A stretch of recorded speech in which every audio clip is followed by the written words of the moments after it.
At the end of each day, we recommend doing a cleaning and a flushing for your Royal Cup Cornelius juice machine.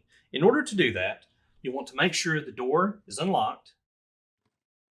And once you open the door, you'll notice where the juice box sits. Right below that, it'll say dispense and flush. You'll want to move the lever over to flush, put a cup underneath, and then on the front of the machine, you'll be able to push the button until the product runs clear.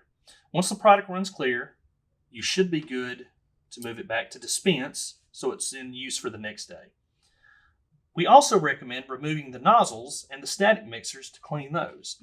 In order to get to these, you'll need to take the nozzle and you'll do a quarter turn to the left or the right.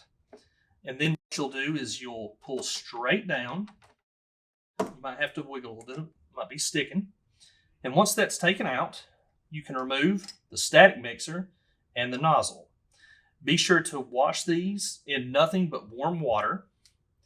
Once those are clean, you'll reinsert the static mixer to the nozzle. You'll push it all the way back up and then turn it towards you until it's secure. We also recommend removing the drip tray and the grill grate at the end of each shift.